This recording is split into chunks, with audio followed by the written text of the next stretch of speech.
Alhamdulillah Ikim, inspirasi Inforia Islami. Kita kembali bersiaran waktu ini menerusi perkongsian family bersama dengan Puan Hajah Siti Fatimah Abdul Rahman, Pekan Fellow Kanan di Pusat Kajian Ekonomi dan Kemasyarakatan Institut Kefahaman Islam Malaysia. Hari ini Puan Siti Samsiah bawakan tajuk tentang bantu anak-anak untuk kembali ke sekolah. Alhamdulillah. Tadi sebelum kita berhenti rehat, kita tinggalkan kepada anda dua soalan. Sebagai ibu ayah, apa yang sangat-sangat kita bimbang dan risaukan anak-anak nak naik sekolah ini, dan keduanya bagaimana kita bukan mengatasi lah, Menangani.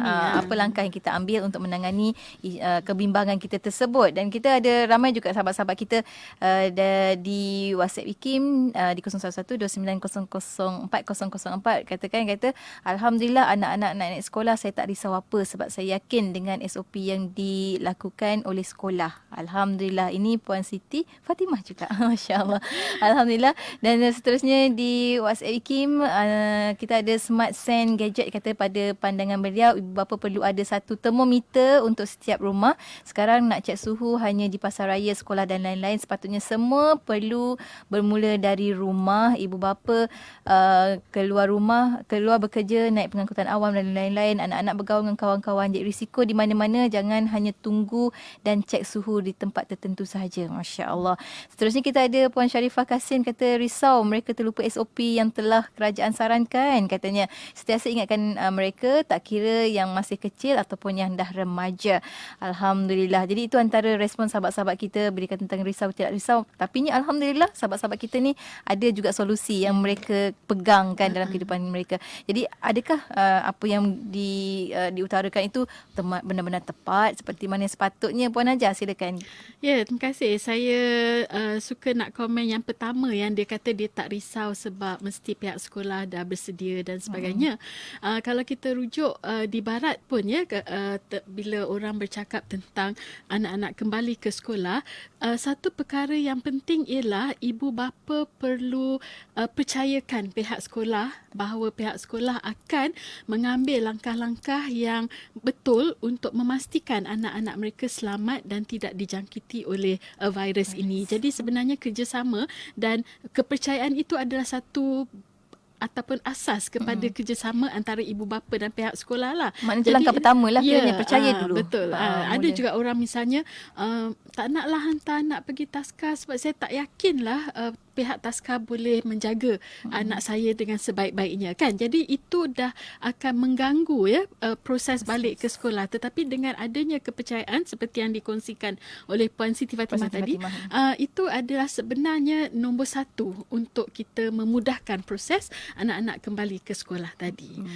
Jadi selain daripada itu ya, pertama sekali sebagai ibu bapa kita perlu tanya anak apa perasaan mereka nak balik ke sekolah ni. Sebab ingat Yati ya, dulu 2 bulan sudah ya bila ibu bapa ni kena kembali ke tempat kerja pun kita ada perasaan yang bercampur baur kan. Ada yang teruja kan sebab dah lama sangat duduk rumah jadi dia rasa mati kutu. Ada juga yang tak teruja sebab dia dah selesa bekerja dari rumah ya. Ada juga yang bimbang sebab dia takut nanti pergi office atau dalam perjalanan dia akan membawa pulang virus tersebut atau dijangkiti ya. Jadi sama macam kita, anak-anak pun begitu ya. Ada yang super excited ya bila dengar je announcement tu ataupun pengumuman tu dia dah kemas beg. Ada juga begitu ya. Ada juga anak kita yang Allah nak pergi balik sekolah ya sebab dia dah selesa duduk kat ruang 4 bulan lah katakan ya. Respon pertama anak saya, serius lah Umi. Kan. Jadi tapi saya yakin Yati ada beberapa orang anak, ada anak yang begitu, ada anak yang excited kan. Dan anak ini juga oleh kerana mereka peka dengan perkembangan semasa, mungkin dia tengok TV, dia tengok media sosial, dia pun ada di antara mereka yang bimbang. Selamat ke dia nak pergi sekolah ni? Dia mungkin ada dia lebih risaukan kesihatan dia ya. Selamat ke dia nak pergi sekolah? Dalam bas nanti macam mana? Dekat sekolah kawan-kawan nanti kalau ada penyakit tu akan menjangkiti dirinya dan sebagainya ya. Jadi amat penting untuk ibu bapa menyelami perasaan anak-anak dan bagi tahu dia ataupun yakinkan diri dia tentang ataupun dalam kata-kata lain, kita selami perasaan anak, cuba faham dan beri nasihat yang sewajarnya. Misalnya, anak-anak yang teruja sangat tu, kita kata betul, faham, you rindu kawan, you rindu cikgu, tetapi pastikan you amalkan penjarakan sosial. Misalnya, pergi sekolah jangan jumpa kawan terus nak peluk mereka. Lepas tu tahu budak-budak kan dia suka jalan berdampingan, bubuh tangan dekat atas bahu kan. Jadi kena ingatkan dia bagus bahawasanya you ni teruja nak pergi sekolah, nak jumpa kawan-kawan dan sebagainya. Tetapi jangan lupa kita kena amalkan perkara-perkara ini supaya tidak dijangkiti. Itu pertama. Untuk anak-anak yang malas ataupun yang dah start rasa malas ya sebab dia dah selesa duduk rumah, kita kena kata kat dia hidup tu kita kena teruskan ya, dan sewajarnya untuk mereka perlu pergi ke sekolah untuk belajar seperti sebelum ini dan bertemu kawan-kawan, sebab itu ada aspek sosialisasi yang lain ya. Dia perlu berjumpa kawan, cumanya dia perlu amalkan penjarakan sosial tadi. Dan untuk anak-anak yang bimbang tentang kesihatan mereka, kita perlu jelaskan bahawa keadaan di Malaysia sudah menjadi semakin baik ya, risikonya rendah untuk dijangkiti. Tambah pula jika mereka mengamalkan SOP yang telah pun ditetapkan, maka risiko mereka untuk dijangkiti adalah lebih rendah lagi. Jadi anak-anak tadi perasaan mereka perlu diselami, kita perlu faham dan kita perlu beri nasihat yang sewajarnya supaya bila mereka kembali ke sekolah, mereka akan melakukan apa yang sepatutnya mereka lakukan. Dan ini akan memudahkan proses kembali ke sekolah itulah. Itu perkara yang pertama. Perkara yang kedua ialah ibu bapa kena pastikan seperti yang disebutkan tadi, anak-anak mengamalkan norma baru tersebut. Sebab selama ini bila mereka bercuti dan ibu bapa ada di sekeliling mereka, pada kebanyakan masa, ibu bapa yang selalu mengingatkan pakai pelitup muka tu, basuh tangan tu, pakai hand sanitizer kan, selalunya ibu. Jadi sekarang mereka akan berada di luar rumah bersendirian. Jadi kita perlu sentiasa mengingatkan mereka untuk melakukan perkara-perkara tadi, penjarakan sosial dan sebagainya, untuk menjaga kesihatan diri mereka ya, dan juga kesihatan orang lain yang mereka sayang. Misalnya, kalau mereka tidak mengambil langkah-langkah tadi, mungkin mereka akan dijangkiti atau mereka pula membawa virus itu balik ke rumah dan menjangkiti mungkin adik ke, ayah ke, atuk ke, nenek ke dan sebagainya. Jadi perkara-perkara ini perlu kita ingatkan ya, kerap ingatkan, dan saya pasti di sekolah nanti cikgu-cikgu juga akan mengingatkan mereka, tetapi cuba sebaik mungkin untuk memastikan anak-anak kita itu ada kesedaran sendiri untuk mengamalkan perkara-perkara tadi. Sedarkan diri lah. Maknanya dia sendiri ada kesedaran tu untuk tak lakukan. perlu tunggu orang lain untuk mengingatkan mereka. Dan yang ketiganya Yati ibu bapa perlu bantu anak-anak untuk kejar topik yang mereka tertinggal. Seperti mana yang kita tahu, sepanjang PKP ini, proses pembelajaran anak-anak diteruskan secara online atau atas talian. Usaha ini baik, namun pengalaman belajar atas talian ini berbeza dari seorang pelajar dengan pelajar yang lain. Dan akibatnya keberkesanan pembelajaran itu juga berbeza. Kenapa saya katakan pengalamannya berbeza Yati ya? Ada murid yang ada peralatan canggih dan data yang baik. Jadi dia dapat mengikuti pembelajaran itu dengan baik dan sempurna, maka dia dapat banyaklah daripada proses pembelajaran itu. Ada murid yang ada peralatan tapi data tak berapa nak baik. Ya, macam anak saya sendirilah, kita ada peralatan, kita ada data, tetapi sebab kami berada di tingkat 24, jadi dia amat line itu tidak stabil. Ya, jadi ini akan mengganggu proses pembelajaran. Mungkin ada peralatan tetapi tak berapa canggih. Ya, akibatnya gambar ada, suara tak dengar kan. Jadi apalah gunanya kita tengok gambar cikgu yang mengajar tapi kita tak dengar apa yang dia cakap ya. Ada alat ada data tetapi persekitaran tak sesuai. Ya, dekat situlah belajar, situlah adik makan, situlah mak tengok TV dan sebagainya. Ya, jadi ini satu lagi yang akan mengganggu keberkesanan proses pembelajaran yang didapati melalui atas talian itu.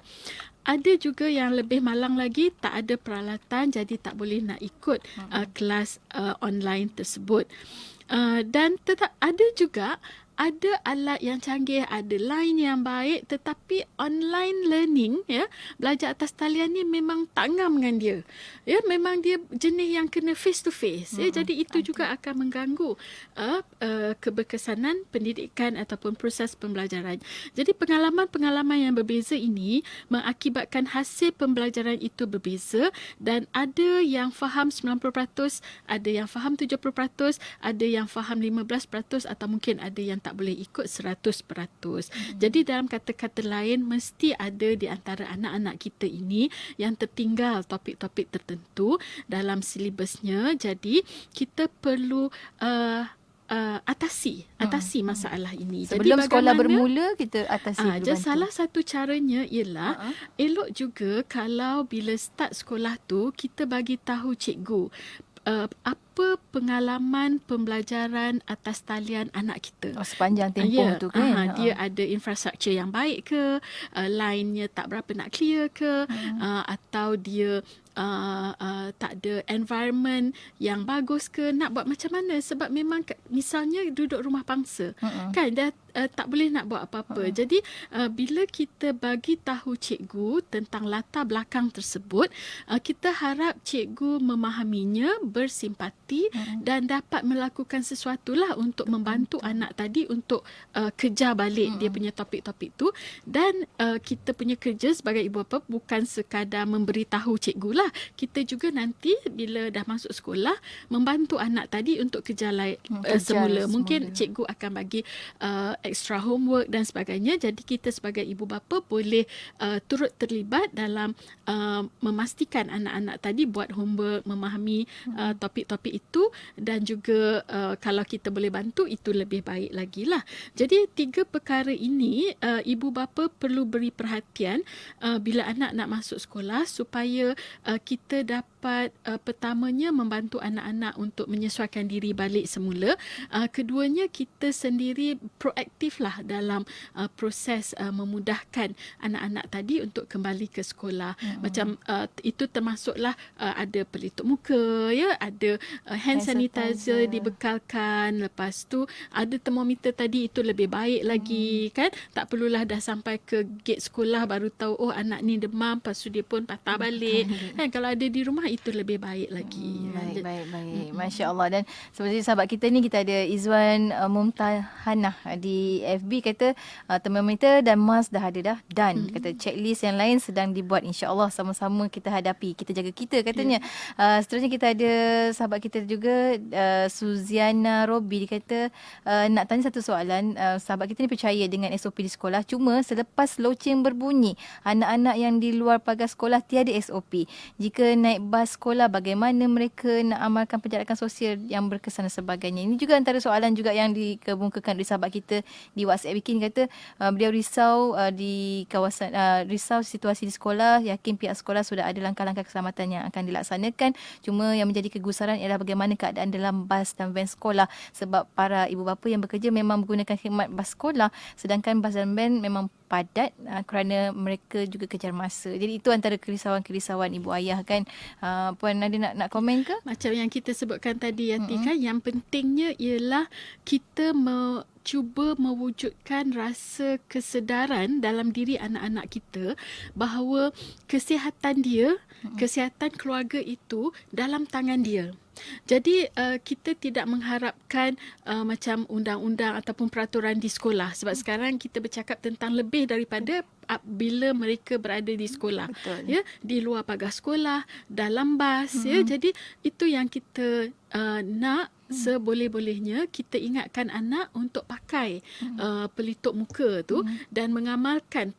Mungkin penjarakan sosial tak dapat dilakukan dalam bas, tetapi kita cuba untuk tidak bersentuhan, ya, untuk memakai pelitup muka tadi sepanjang masa, khususnya dalam bas ya, mungkinlah di dalam kelas dia boleh buka sekejap kan, kita pun akan lemas. Tetapi dalam bas tu seboleh-bolehnya janganlah dibuka. Itu sebabnya memang sebagai ibu bapa, kita sebenarnya perlu wujudkan kesedaran itu sendiri dari dululah ya, sepanjang kita cuti tu. Tetapi kalau itu tak dapat kita buat, kita usahakanlah dalam masa sekarang ni. Sebabnya kita tak boleh berada di situ selama-lamanya kan. Jadi sekarang ni soalan itu ialah sekarang tindakan tu di pihak anak. Jadi kita kena pastikan mereka itu adalah orang-orang yang nak jaga kesihatan dia sendiri, yang nak jaga kesihatan orang-orang yang mereka sayang di sekeliling mereka, supaya tidak membawa balik virus itu ke rumah misalnya. Masya kan? Allah. Saya suka sangat bila Puan Hajah cakap kata itu adalah tanggungjawab. Maknanya kita tekankan mereka ada tanggungjawab kepada diri mereka dan orang lain di sekitar mereka dan di rumah juga nantinya. Masya Allah, kita kan hikmah jugalah bila berlakunya pandemik COVID-19 ni. Sebelum ni kita tak tahu macam mana nak disiplinkan anak, macam mana nak ajak anak tentang tanggungjawab terhadap diri mereka. Masya Allah. Nak Salah tak satu nak caranya, kan, nak tak nak sekarang memang mereka perlu untuk bertanggungjawab terhadap diri mereka. Alhamdulillah. Dan kita akan kongsikan nanti sikit lagi hujung sebagai panduan kita bersama sebelum kita nak bawa anak-anak kita masuk ke sekolah kembali. Macam sahabat kita di WhatsApp sangat comel, kata anak masuk sekolah tadika, dah masuk dah pun, tapi satu kebimbangan sebab anak ni suka hisap jari.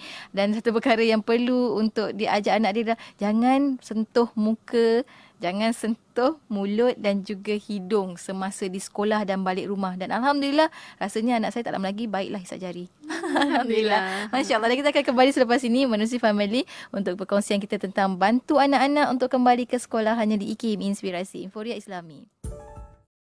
Inspirasi Inforia Islami tentunya hanya di Radio Institut Kefahaman Islam Malaysia. Kembali bersiaran menerusi family bersama dengan Puan Hajah Siti Fatimah Abdul Rahman di Konti IKIM, merupakan fellow kanan di Pusat Kajian Ekonomi dan Kemasyarakatan Institut Kefahaman Islam Malaysia. Hari ini kita berikan kepada anda tips dan juga panduan tentang bagaimana nak bantu anak-anak untuk kembali ke sekolah. Alhamdulillah, banyak respon-respon daripada ibu ayah yang berkongsi macam mana kerisauan mereka, apa yang mereka risaukan dan sebagainya. Dan Alhamdulillah, mereka juga ada cara-cara tertentu. Dan hari ini bila Puan Siti datang ke dalam konti, bukan sekadar secara fizikal, apa perkara material yang perlu dibantu, tapi ini dari sudut emosi mereka, dari sudut keperluan secara menjaga diri kan, dan juga apa pendidikan yang mereka dah tertinggal tu juga kita perlu bantu. Maknanya banyak cabang-cabang yang kita perlu bantu untuk anak-anak kita. Dan sedikit antara perkongsian di WhatsApp IKIM, kita ada Abang Jamal Johor Bahru yang merupakan pemandu van sekolah. Dia kata anak-anak tak perlu naik bas ataupun van sekolah jika rasa bimbang. Tu mungkinlah kita boleh fikirkan kan mana yang terbaik untuk anak-anak kita, Masya Allah. Dan mungkin dah sampai hujung-hujung ni, kita kongsikan tentang macam mana kita nak bantu anak-anak untuk kembali ke sekolah. Mungkin ada sedikit kesimpulan, panduan terakhir lah untuk rakan pendengar kita. Silakan. Terima kasih Yati. Saya fikir ramai ibu bapa berasa lega lah bila mengetahui bahawa sekolah akan dibuka tak lama lagi supaya anak-anak mereka dapat sambung belajar. Ya, seperti sedia kala. Dan para ibu bapa pun sibuklah menyiapkan kelengkapan yang diperlu, baju, kasut dan sebagainya. Namun kita perlu ingat bukan itu sahaja yang kita perlu persiapkan. Ada 3 perkara lain macam yang saya sebutkan tadi. Persiapkan anak dari segi mental dan emosi ya, untuk kembali ke sekolah, membiasakan mereka dengan amalan norma baru ya, tanpa perlu disuruh. Itu yang penting. Jadi bekalkanlah mereka macam topeng muka, hand sanitizer yang kecil-kecil tu. Kemudian kalau mereka perlu ya solat di sekolah, bekalkanlah telekung dan sejadah sendiri ya. Jangan bagi mereka, tak payah di sekolah pun lah, macam kita keluar-keluar sekarang ni pun, kalau kita solat di luar, pastikan kita menggunakan telekung dan sejadah sendirilah, just to be on the safe side ya. Kemudian sama jugalah sebenarnya kalau pelajar asrama dah masuk lebih awal, perkara yang sama itu juga yang perlu diingatkan kepada mereka, terutamanya ya tentang yang penjarakan sosial tu, sebab mereka bersama kawan-kawan 24 jam. Jadi kalau anak-anak kita pergi sekolah kemudian balik, mungkin kita risaukan masa dia di sekolah ajalah ataupun masa dalam perjalanan. Tetapi yang di asrama tu dia macam 24 jam. Berapa lama dia nak pakai pelitup muka tu kan. Jadi ini adalah pesanan-pesanan yang kita kena cakap lah, macam kalau tak pakai boleh, tetapi jarakkan daripada kawan-kawan yang lain, ya. Dan yang ketiga, mungkin ramai yang terlepas pandang tentang bantu anak-anak untuk kejar topik-topik yang mereka tertinggal. Jadi saya harap Yati, ya, usaha-usaha kita ini dapat memudahkan proses penyesuaian anak-anak tadi untuk kembali ke sekolah. Sebab kita sama-sama alami ni sebagai ibu bapa pun yang bukan bercuti, tetapi berada di rumah lama, Bekerja kemudian di rumah. perlu kembali ke pejabat pun, kita ada proses untuk sesuaikan diri balik. Kita dah dewasa, kita dapat lakukannya dengan cepat, tetapi anak-anak dengan kurang pengetahuan, kurang pengalaman, ya, mereka perlukan bantuan kita supaya PKP itu tidak sangat menjejaskan mereka, baik dari segi saiznya misalnya, yang lebih penting lagi dari segi mentalnya, dan juga dari segi ketinggalan dalam pelajaran itu. Tersebut. Masya Allah. Dan bagi yang berasrama, makanya betul juga. Kalau berasrama macam mana, ya mungkin kita kena selalu ingatkan anak kita, kalau rasa tak sihat, sikit pun cukup, terus beritahu pada warden dan sebagainya kan. Kita kena, adalah anak-anak kena ada rasa tanggungjawab pada diri sendiri tu. Sekarang inilah masanya untuk mereka kena berdikari dalam bertanggungjawab. Masya Allah. Dan untuk anda rakan pendengar, selain daripada di FB IKIM FM, sebenarnya bagi yang terlepas dengar tu boleh dengarkan kembali di FB ini, dan rakan-rakan yang lain mohon aja sebaik untuk sama-sama share supaya lebih ramai lagi ibu ayah dapat bantu anak-anak untuk kembali ke sekolah. Dan selain itu juga hari ni ada kan Puan Najah ada menulis di NST. Ya, Betul. di NST tentang perkara yang sama, cuma dalam bahasa Inggeris. Ya. Tapi kalau mereka nak berminat untuk baca dalam bahasa Inggeris, boleh cuba cari di NST. Artikel saya keluar hari ni lah. Masya Allah, berkaitan dengan ini juga tentang bantu anak-anak untuk kembali ke sekolah. Masya Allah. Terima kasih banyak Puan Najah untuk perkongsian pada hari ini. Ramai rakan-rakan kita, antaranya lagi Puan Siti Hannah kata selalu pesan pada cucu 6 tahun. Sekarang di sekolah tak macam dulu. Tak boleh main dekat-dekat dengan kawan. Dia kata selalu basuh tangan, jaga kebersihan, makan sentiasa bawa dari rumah. Risau juga dengan budak-budak usia 6 tahun kan. Yes, Masya Allah. menarik, ya, peranan extended family. Oh, Masya Allah. Ya, kalau di KL ni mungkinlah rumah tu tak ada nenek kan. Kalau ada nenek mungkin tak ramai yang ada nenek untuk ingatkan. Selain ibu bapa mengingatkan, nenek dan datuk juga mengingatkan. Itulah kekuatan extended family sebenarnya. Betul. Alhamdulillah. Semua orang kena mainkan peranan. Termasuk sendiri anak-anak yang nak bersekolah itu juga kena memainkan peranan untuk diri mereka sendiri dan juga untuk sama-sama #kita jaga kita itu kan. InsyaAllah bawa sampai ke sekolah. Terima kasih banyak Puan Hajah Siti Fatimah untuk perkongsian pada hari ini. InsyaAllah lain kelapangan kita akan bersama lagi. Minggu hadapan kita kembali untuk tajuk yang berbeza insyaAllah. Terima kasih banyak. Assalamualaikum. Assalamualaikum warahmatullahi. Dan untuk anda rakan pendengar, teruskan kesetiaan bersama kami tentunya hanya di IKIM, Inspirasi Inforia Islami.